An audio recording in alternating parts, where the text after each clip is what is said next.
Bienvenue dans Être soi au féminin, le podcast pour les femmes qui osent se réinventer pour s'assumer dans toute leur singularité et leur puissance.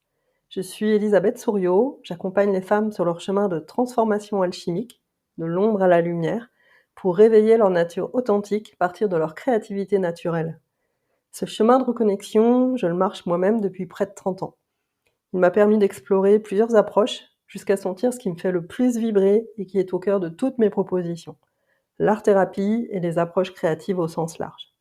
2 fois par mois, je te partage des réflexions, des pistes d'exploration et des outils concrets pour t'accompagner sur ce chemin de révélation de ton trésor intérieur.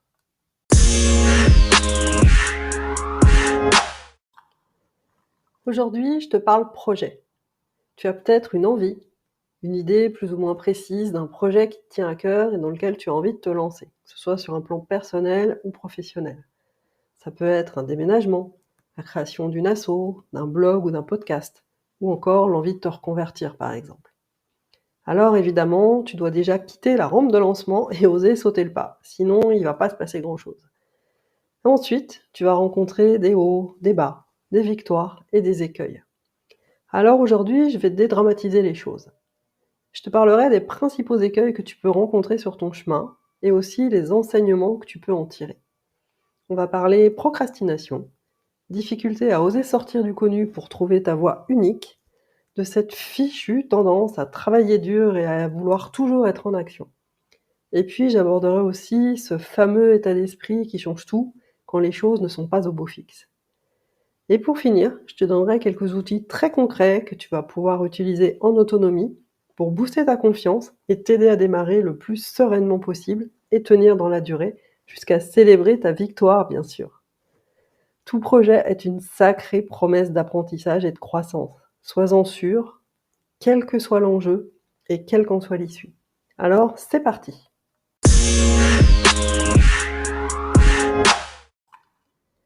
L'écueil numéro 1, c'est la procrastination. Remettre à plus tard, encore et encore, c'est vraiment un problème pour de très nombreuses personnes. Et on a toutes de très bonnes raisons de ne pas passer à l'action. Non, pardon, de très mauvaises raisons en fait.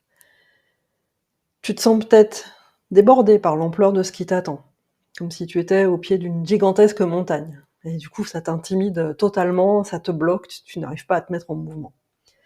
Tu sais pas comment démarrer, tu sais pas comment t'y prendre, et les peurs, pardon, ouais, peut-être les pleurs aussi d'ailleurs, les doutes commencent à remonter à la surface.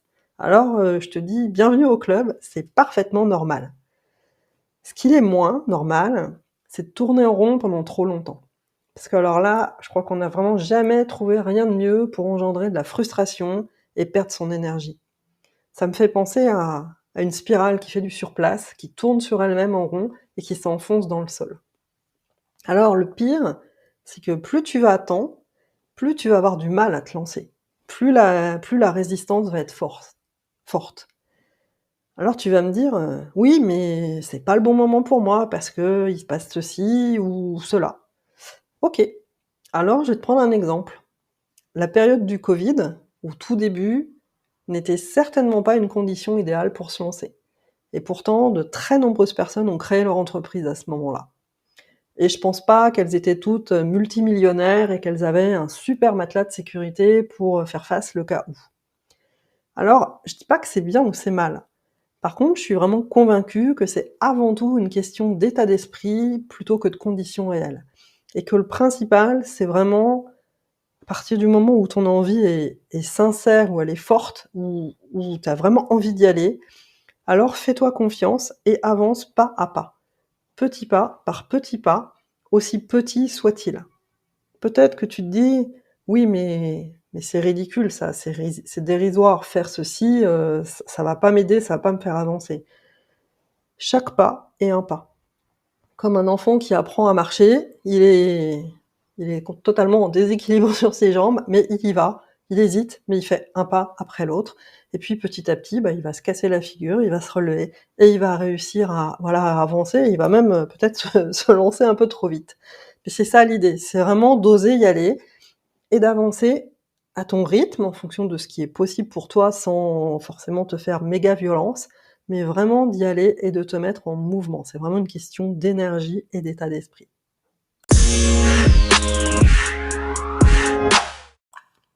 L'écueil numéro 2, c'est de te couler dans un moule qui ne te convient pas. Je m'explique. Quand tu te lances dans l'inconnu, le premier réflexe, ça va être de te raccrocher aux branches, de trouver des repères qui vont te rassurer, te donner une sensation de sécurité. Et c'est bien normal. C'est OK aussi d'ailleurs, dans une certaine limite. Parce que le risque, c'est d'appliquer des recettes toutes faites. Parce que ça fonctionne ailleurs. Sauf que ce qui va fonctionner pour une personne, une situation, une organisation, ne fonctionnera peut-être tout simplement pas pour toi. Il y a une blague qui circule sur les réseaux sociaux et qui me fait rire à chaque fois que je la vois, c'est, à force de vouloir te couler dans un moule à tarte, tu deviens une tarte. Bah, c'est un peu ça l'idée quand même. Parce que c'est une chose de voir ce qui se fait dans ton domaine, de t'appuyer sur l'expérience de ceux qui ont marché le chemin avant toi sur un projet plus ou moins similaire. Mais le principal, c'est surtout de ne pas te perdre et d'entrer dans un costume qui te correspond pas et qui va t'éloigner de qui tu es, de ton envie, de ton style, de ton énergie, de ta vibration personnelle. Toi, c'est toi, alors suis ta voix. Sinon, là encore, c'est la frustration assurée, avec aussi une perte de temps, peut-être une perte d'argent, et sans parler de ton moral et de ton énergie totalement en berne.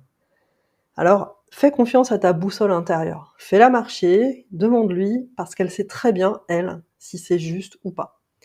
Et je te parle pas des couches de peur qui pourraient éventuellement venir, obscurcir ta vision des choses. C'est très certainement, elle est là et c'est OK. Et peut-être que la voie juste pour toi, la voie à suivre, c'est peut-être la plus challengeante pour toi. Mais c'est ta voie et je te conseille de la suivre. Alors go, vas-y, écoute-toi.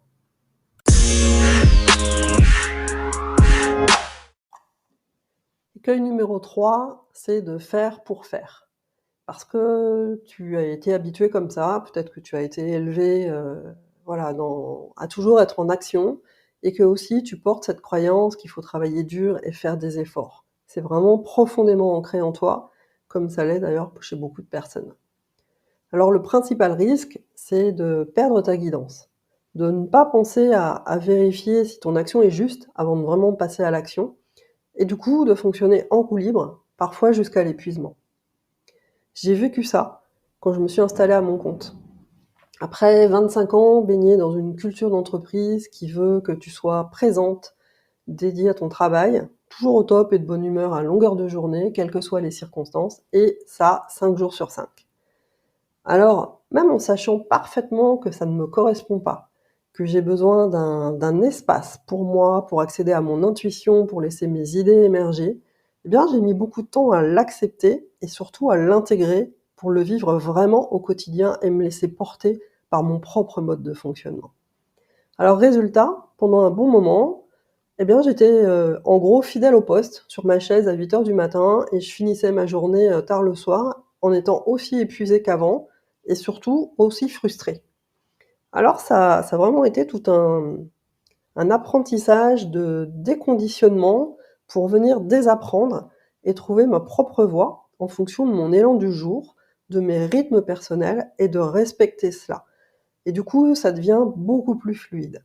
Parce que faire pour faire, c'est probablement la meilleure assurance d'avoir à défaire plus tard, parce que ça ne fonctionne pas.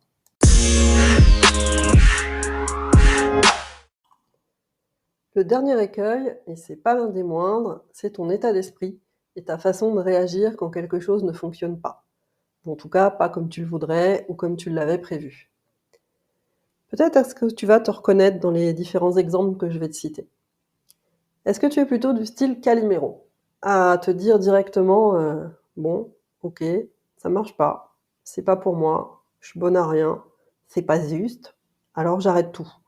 Et puis pour reprendre ta coquille, aller te rouler en boule sous ta couette en mode mini dépression, avec plus aucune énergie, plus aucun élan et plus aucune envie pendant un temps, assez important. Ou peut-être que tu vas te retrouver dans le style Taureau. Tu sais, c'est celui qui creuse son sillon, qui avance consciencieusement et qui peut mettre un certain temps, voire, parfois un temps certain, à comprendre que quelque chose qui marche pas et peut-être qu'il faudrait changer quelque chose dans ma façon de faire. Alors, il y a vraiment une très grande différence entre persévérer, être endurance, savoir rester motivé, engagé à long terme, et s'obstiner. Avoir des œillères qui font que tu fais, en fait, totalement abstraction de la réalité et du fait que, bah, tout simplement, ça ne fonctionne pas. Un bon exemple de ça, c'est les Shadocks. Je sais pas si tu te rappelles des Shadocks. Shadocks, ils pompent et ils attendent un résultat qui ne vient jamais. Mais on sait jamais, il va bien venir un jour ce résultat, donc ils continuent à pomper. Et j'adorais les Shadocks, je les adore toujours et je trouve qu'il y a plein d'inspirations à trouver dans cet humour, un peu décalé. J'aime bien la formule aussi du psychologue Paul Watzlawick, j'ai toujours du mal avec son nom, qui dit que nous faisons toujours plus de la même chose, ce qui donne toujours plus du même résultat. Eh ouais, toujours plus de la même chose, ça c'est la recette magique pour que rien ne change et pour continuer à s'enliser sur un chemin qui n'est pas le bon chemin. Autre style qui va peut-être te parler, c'est l'autoflagellation. Si ça marche pas, c'est forcément de ta faute et vlan! Tu vas te donner des grandes claques virtuelles et porter tout un poids de culpabilité sur ton dos parce que ça vient de toi, forcément. Alors là, je te dis: stop! Même si tu es la seule à porter ton projet, même si tu endosses toutes les responsabilités, il y a tellement de paramètres qui peuvent intervenir de tous les côtés et qui ne dépendent pas de toi que, bah, non, désolée, tu n'es pas toute puissante et donc tu n'es pas la seule responsable. Alors c'est vraiment une bonne nouvelle parce que ça va te permettre de lâcher un peu la pression sans te remettre totalement en cause, toi, ton projet et ton avenir. Pour moi, le principal, c'est vraiment ton état d'esprit par rapport à tout ce qui peut, se passer sur ton chemin. Tous les aléas, et les aléas, ça peut être évidemment des difficultés, mais aussi des réussites. Parce que la réussite, parfois, elle est pas facile à assumer et puis elle peut générer, de la tension, un pic d'activité qui va pas forcément être facile à gérer. Donc voilà, ça marche, en positif comme en négatif. Mais l'idée, c'est vraiment de te dire qu'il y a toujours quelque chose à comprendre de toi, des autres, d'une situation et à apprendre aussi. Et c'est pour ça que je suis convaincue que ton projet, c'est très certainement ton meilleur allié sur ton chemin de croissance personnelle.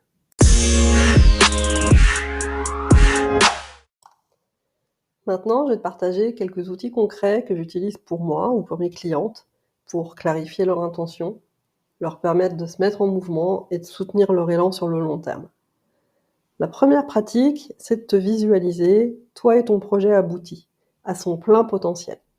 Ça y est, tu as osé te lancer, tu as franchi toutes les étapes et tu as réussi. Bravo, c'est génial.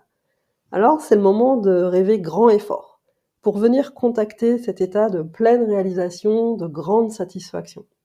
Comment est-ce que c'est pour toi? Qu'est-ce que tu ressens dans ton corps, en termes d'émotions? Peut-être qu'il va y avoir des images aussi ou des pensées qui vont émerger avec cet effet waouh. Alors, je t'invite à vraiment prendre le temps d'entrer dans cette représentation à laquelle tu vas pouvoir venir te reconnecter aussi souvent que tu en auras besoin.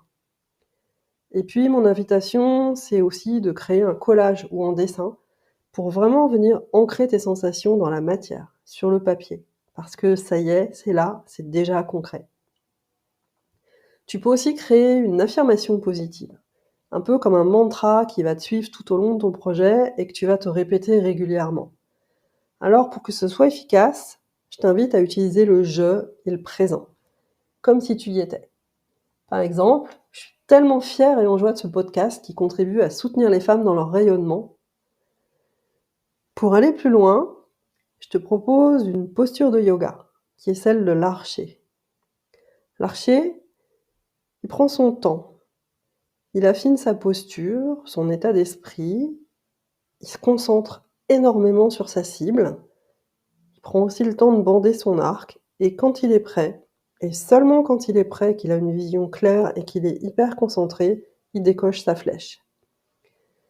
Cet exercice, j'utilise très souvent quand je suis dans une situation challengeante, qui va me chercher un peu loin et pour laquelle j'ai besoin de muscler mon intention, ma concentration et mon engagement. Alors c'est une posture assez tonique, debout, mais tu peux aussi l'adapter et la pratiquer assise si c'est mieux pour toi parce que c'est trop compliqué. Je t'ai mis un lien dans le descriptif de l'épisode pour retrouver tous les éléments de cet exercice. Et puis, pour t'aider à te mettre en mouvement et à vraiment passer à l'action, je te propose de représenter sur le papier ton projet abouti. Alors, ça peut être un symbole qui te plaît, dans une couleur qui vraiment évoque la satisfaction, l'accomplissement, la joie, ou une représentation très concrète. Par exemple, si tu veux déménager dans une maison au bord de la mer, eh bien, je t'invite à représenter cette maison avec la mer tout autour. Et te préoccupe pas de savoir si c'est beau, pas beau, bien dessiné, on s'en fout. L'idée, c'est vraiment de représenter cet objectif très concrètement sur ta feuille. Dans une couleur, dans une ambiance qui vraiment te fait du bien et te donne une grande satisfaction. Ensuite, je te propose de représenter un chemin qui mène à ton objectif et toi, au tout début de ton chemin. Pour ensuite venir déposer toutes les étapes, représenter tous les pas que tu vas avoir à marcher sur ta route, en tout cas ceux que tu imagines au moment où tu fais l'exercice. Et cet exercice, il te permet de te mettre en mouvement et aussi c'est un rappel que tous les pas sont importants. Même ceux que tu vas juger tout petits, totalement dérisoires, où tu vas te dire mais en fait ça sert à rien. Chaque pas est important, chaque pas fait partie de ton chemin et ils contribuent tous, du plus petit jusqu'au saut le plus important, à te rapprocher de ton objectif. Peut-être que certaines pratiques vont te parler plus que d'autres. Je t'invite à les tester pour voir ce qui résonne pour toi et n'hésite pas à les reprendre au fur et à mesure de ton avancement pour vraiment venir booster ton énergie et ton engagement à chaque fois que tu en ressens le besoin.